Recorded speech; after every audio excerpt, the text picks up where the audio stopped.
Hola de nuevo, bienvenidas a esta nueva píldora, en este caso centrada dentro del ámbito de la metodología activa de la gamificación.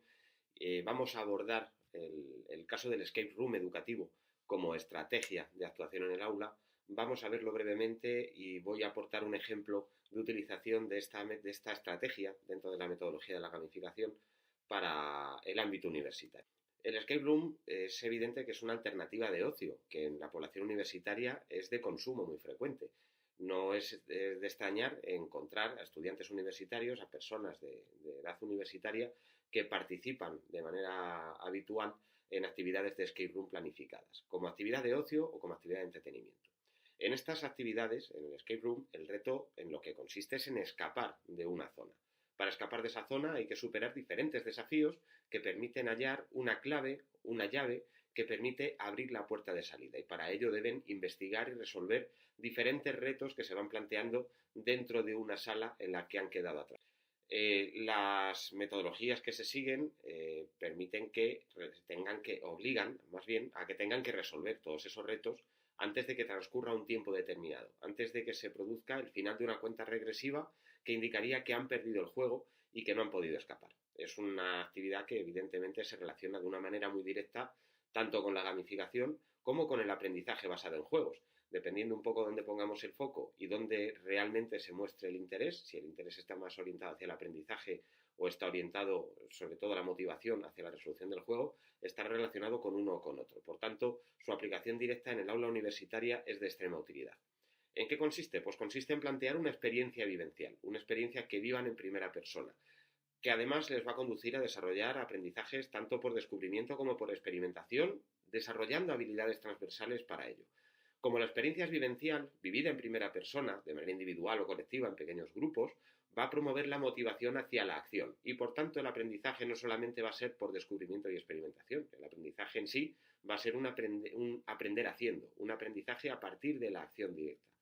La eficacia del escape room dentro del ámbito universitario va a depender de dos aspectos. Por un lado, del choque inicial, de cómo se presente el escape room, de cómo se plantee, de cuál es ese baño de realidad que se van a encontrar para sumergirse en la experiencia. Y por otro lado, va a depender de la dificultad del conflicto a resolver. A mayor disonancia, a mayor dificultad de ese conflicto, el nivel del reto es mucho más alto, y por tanto la implicación de los estudiantes puede ser mayor, puesto que van a verse más motivados a superar ese reto. Va a haber una motivación al reto. La forma de estructurarlo va a seguir una estructura muy sencilla, que se concentra en tres pasos básicos: el conflicto, la meta y las reglas a seguir. Se planteará, por tanto, un conflicto de una manera clara, precisa, jugando mucho con la narrativa, como veremos a continuación. Se planteará a continuación la meta a la que tienen que llegar, cuál es el resultado que se espera, es decir, esta es la situación, esto es lo que tenemos que conseguir, y para ello utilizaremos un conjunto de reglas. Reglas que van a quedar claramente definidas desde el inicio, en el que se marcarán las pautas de acción, en el que se delimitará qué es lo que se puede y lo que no se puede hacer, y cuáles son esas condiciones que tienen que cubrir durante el tiempo de desarrollo del escape room para conseguir llegar a la meta, para conseguir resolverlo y obtener el resultado final. Es muy importante que tengamos en cuenta que la narrativa, como se indicaba anteriormente, la narrativa con la que se presente el escape room va a ser fundamental, va a tener una gran importancia, porque va a ser lo que establezca el hilo conductor y va a ser lo que permita alcanzar ese choque, ese impacto inicial que enganche a los estudiantes a la hora de resolver el escape room propuesto. Por supuesto, si hay retos dentro del desarrollo del escape room, tienen que estar interrelacionados. La resolución de un reto va a conducir hacia otro de mayor complejidad, irán en orden de complejidad creciente hasta llegar al último, que será el que permita obtener las respuestas, encontrar las claves o hallar la llave de salida de la sala en la que teóricamente se han quedado encerrados, que en este caso pues podría ser el aula. Y por supuesto es muy importante la delimitación de tiempos. Marcar los tiempos necesarios para resolver los retos, para completar todo el escape room, es fundamental, porque es el criterio de medida al que se van a acoger para intentar resolverlos con mayor eficacia y mayor rapidez. Para ello puede ser muy útil el uso de cuentas regresivas. Es importante resaltar que cuando se utiliza el escape room en el ámbito educativo, sobre todo en el universitario, no necesariamente tienen por qué escapar de algún elemento. puede ser que tengan que acceder a ese elemento o simplemente tengan que resolver un conjunto de retos antes de que se disuelva o desaparezca una situación determinada. El ejemplo que quiero poner es uno que utilizo en mi docencia habitual en la docencia de grado. Yo, por ejemplo, imparto una asignatura denominada Historia de la Lengua de Signos Española dentro del grado en Lengua de Signos Española y Comunidad Sorda.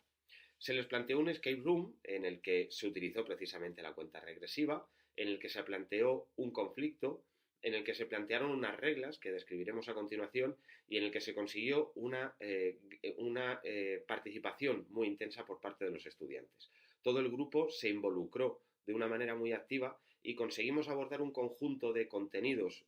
propios de la materia que de otra forma a lo mejor no habríamos conseguido asentar con tanta claridad. La participación fue muy activa, se encontraron en un estado de motivación muy elevado y partía todo de una narrativa muy concreta en la que a partir de este texto que está en pantalla, lo que se planteaba era que debían descubrir la identidad de una persona que acababa de descubrir, que acababa de despertar, llevaba mucho tiempo dormido, solamente sabe que se llama Pedro, que el tiempo ha cambiado, ya no se encuentra en una época en la que se distinguían sobre todo nobles y cortesanos, sino que se encuentra en la época actual. No ha encontrado ninguno de los medios de producción que pudieran ser propios de su época, es decir, la narrativa les lleva a intentar orientarles un poco en el tiempo sobre quién podría ser esta persona que solamente sabe que se llama Pedro,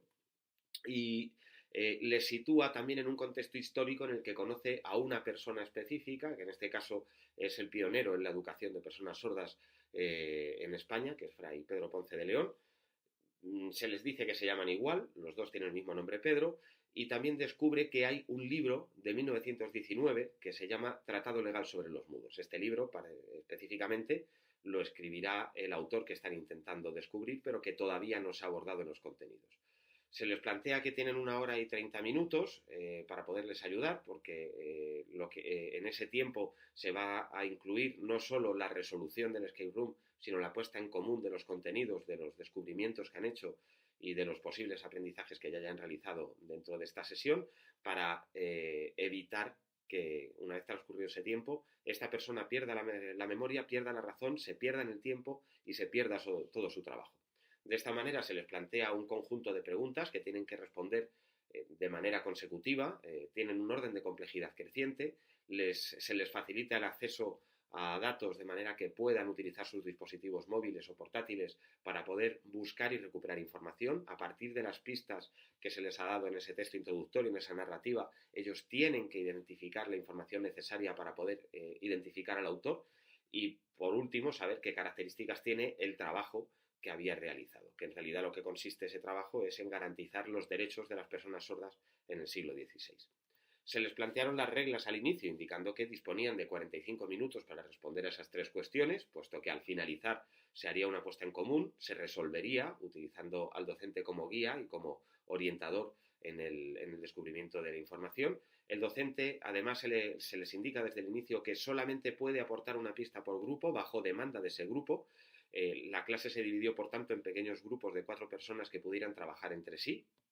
Una vez transcurrida la mitad del tiempo disponible, se les permitía unirse a otro grupo de manera que pusieran en común de manera cooperativa y colaborativa la información que habían identificado para poder cotejar los avances y poder profundizar en la búsqueda de información, y se les planteaba que si al quedar 5 minutos para terminar el tiempo total no había una respuesta clara, se permitiría que toda la clase pudiera trabajar unida de manera cooperativa para intentar resolver todos los dilemas. El tiempo pasó muy rápido, es cierto que además el utilizar una cuenta regresiva les imprimía cierta velocidad, imprimía un factor de presión adicional muy útil para poder centrar la atención en la resolución de la tarea. La mitad de los grupos consiguieron identificar al autor clave al finalizar el tiempo y relacionarlo con la obra que se había presentado. Cuando terminó el tiempo y lo pusimos en común, efectivamente lo que generamos fue un hilo conductor de toda la asignatura en la que se marcaban los distintos autores de interés, cuáles eran los principales hitos y sobre todo se clarificaba quién era este autor, la importancia que revestía y un poco la estructura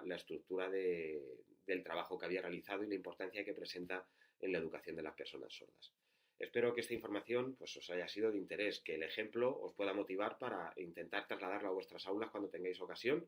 Y sin más, os agradezco vuestra atención y nos vemos en la siguiente píldora.